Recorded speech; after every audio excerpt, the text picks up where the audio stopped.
साफ साफ कहना चाहता हूँ, आपके इलेक्शन कमेटी चेयरमैन पार्टी छोड़ कर गए, आप कहाँ चुनाव लड़ रहे हैं? जो ओबीसी मुख्यमंत्री बनाने के लिए वादा किया था, ओबीसी का आपके अध्यक्ष थे, उनको इधर भी निकाल दिए। आंध्र प्रदेश में भी ओबीसी का अध्यक्ष था, उनको भी निकाल दिए। 10 मुख्यमंत्री है भारतीय जनता पार्टी के, 10 में से एक है ओबीसी का मुख्यमंत्री। तो ये लोग झूठ बोलने में माहिर है, इसीलिए वो पार्टी को भारतीय झूठा पार्टी कहते हैं लोग। इसीलिए ये झूठे वादों को कुछ बोलने का ज़रूरी नहीं है। उनका दोस्त केसीआर ने 4% को 12% रिजर्वेशन बढ़ाने के लिए वादा किया था। जो मुसलमान के रिजर्वेशन 4% से 12% बढ़ाने के लिए जो बात किया था, उनसे गठबंधन कैसे किए आप लोग?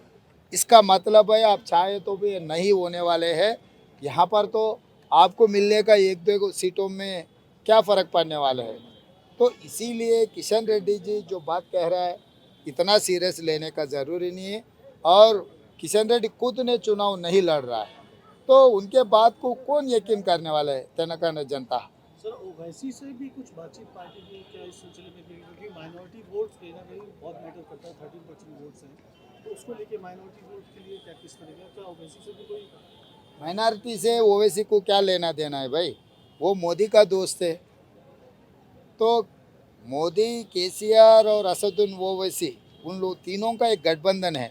वो गठबंधन में जो लोग हैं उनसे हमारा कोई बातचीत नहीं है। हम साफ साफ कह दिए, एमआईएम, बीआरएस और बीजेपी से कभी भी कांग्रेस पार्टी जोड़ने वाले नहीं है, कोई चर्चा करने का नहीं है। तो उनका पूरा कार्रवाई जारी है, केंद्र में मोदी को प्रधानमंत्री बनाने का और प्रदेश में केसीआर को मुख्यमंत्री बनाने का। इसीलिए मैं ओवैसी और एमआईएम पार्टी से एक ही सवाल किया था, जहाँ पर दरअस्लाम है वहाँ पर राजा सिंह बीजेपी एमएलए है ना, आप चुनाव उनके खिलाफ नहीं लड़ते। आपके दोस्त, आपके नट्टा मामू, आपके बातों से बोलना है तो नट्टा मामू जो केसीआर को भी उसके खिलाफ चुनाव नहीं लड़वा रहा है। इसका मतलब क्या है? जहाँ पर आपके हेडक्वार्टर्स है वहाँ पर आप चुनाव नहीं लड़ रहे और आपके दोस्त भी नहीं लड़ रहा है। तो साफ साफ है इनका गठबंधन क्या है। आने वाले चुनाव में कांग्रेस पार्टी को हराने के लिए जितना कोशिश कर रहे हैं, ये सब सारे जनता आंखों के सामने दिख रहा है। तो इसीलिए आप लोग कुछ यकीन करने का ज़रूरी नहीं है। ये तीनों एक ही है, अलग अलग रूप से दिखेंगे, चुनाव अलग अलग लड़ेंगे, मगर फाइनली ये लोग एक ही कमरे में जाने वाले हैं। ये हम कर्नाटक चुनाव से पहले भी ये बात कहे थे। तो कर्नाटक चुनाव में जेडीएस को मदद दिए थे एमआईएम ने, खुद का कुछ सीट लड़े और बाकी का जेडीएस को मदद दिए। असेंबली चुनाव होते ही लोकसभा में अभी गठबंधन हो गया जेडीएस का और बीजेपी का। आने वाले दिनों में भी मैं इससे पहले दिखा, अभी भी दिखा रहा हूँ, 9 सीट चुनाव लड़ने वाले हैं बीआरएस, 7 सीट लड़ने वाले हैं बीजेपी, 1 सीट पे लड़ने वाले हैं एमआईएम। तो इनका गठबंधन हो चुके हैं, वो आने वाले लोकसभा इलेक्शन में आपको सामने आ जाएंगे। सर ये इंटरनेशनल हैकर्स की बात की है, आपको ये इंटरनेशनल हैकर्स की बात क्या है? तो टेलीफोन हैकिंग कर, इससे पहले टैपिंग का मुद्दा थे, पेगासिस आने के बाद हैकिंग का मामला आ गया। तो अभी इंटरनेशनल हैकर्स को एंगेज किए टीआरएस पार्टी ने। वो काम सही तरीक़े से करवाने के लिए जितने भी ऑफिसर रिटायर्ड हो गए, आईपीएस ऑफिसर प्रभाकर राव, वेणुगोपाल राव, नरसिंह राव, अभी जो ड्यूटी पे है दुग्ग्याला प्रणीत राव, उनको एक्सीलरेटरी प्रमोशन दिए। वो सर्किल इंस्पेक्टर का कैडर का था, उनका डीएसपी प्रमोशन देकर ये पूरा एसआईबी के अंडर ही सिस्टम को इस्तेमाल कर रहे हैं, मिसयूज़ कर रहा है, टेलीफोन हैकिंग चल रहे। ये केंद्र सरकार को पता भी है।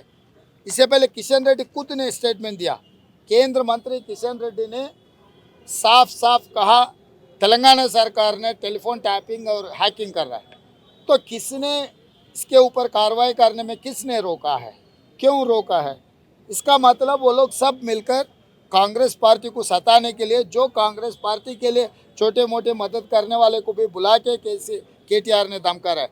जिसको मैं जानबूझकर, अगर ये हैकिंग हो रहा नहीं हो रहा है एक अंदाज़ा करने के लिए, मैं कुछ लोगों का ऐसे फ़ोन किया, भाई आने वाले चुनाव में आप कुछ मदद करने कांग्रेस के लिए। तुरंत 2 ही घंटे में केटीआर के ऑफिस से फ़ोन आ गए, तुम आ जाओ। बुलाए, डराए, जो बिजनेस सर्कल्स में हमारे रिश्तेदारों को भी डरा रहे कि आप लोग कांग्रेस पार्टी को मदद करना ही नहीं करना, अगर कुछ किए तो ऊपर पीयूष गोयल से मैं कोऑर्डिनेट कर रहा हूँ, इनकम टैक्स ईडी आपके घर पे आ जाएंगे, इसीलिए आप कुछ मदद मत करो, आप तकलीफ मत उठाओ, बोल के केटीआर ने सीधा सीधा डरा रहे। ये कहाँ से हो रहा है? क्यों हो रहा है? हर केंद्र सरकार इसमें हिस्सेदार नहीं है तो फिर अब कार्रवाई शुरू करो। ये आरोप मैं नहीं लगा रहा हूँ, किशन रेड्डी ने लगाया था, जो केंद्र मंत्री है।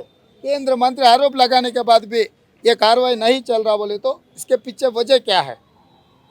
तो मीडिया मित्रों, आपको साफ साफ पता है तेलंगाना में क्या हो रहा है, तो ये रोकने के लिए आप लोग कोशिश करो। ఎవరో వస్తారు ఏదో చేస్తారు అని ఎందుకు ఎదురు చూస్తావు? రా, నీ ఊర్లో ఉన్న సమస్యలని నువ్వే పరిష్కరించు. నీ ఇల్లే కాదు, నీ ఊరు కూడా నీదే. ఇప్పటి వరకు మీపై ఎన్నో దాడులు దౌర్జన్యాలు జరిగినా చూస్తూ ఉన్నారు. మీ చుట్టూ జరిగే అన్యాయాన్ని వీడియో తీసి ఈ క్రింద ఉన్న నంబర్కి పంపించండి. మీ ఊర్లో జరిగే వింతలు, విశేషాలు మరియు మీలో కానీ మీ చుట్టుపక్క వాళ్ళలో కానీ ఏదైనా స్పెషల్ టాలెంట్ ఉన్నా కూడా మమ్మల్ని సంప్రదించండి. ఈ ప్రపంచానికి హిట్ టీవీ మిమ్మల్ని పరిచయం చేస్తోంది. హిట్ టీవీ, ఇది సామాన్యుడి టీవీ.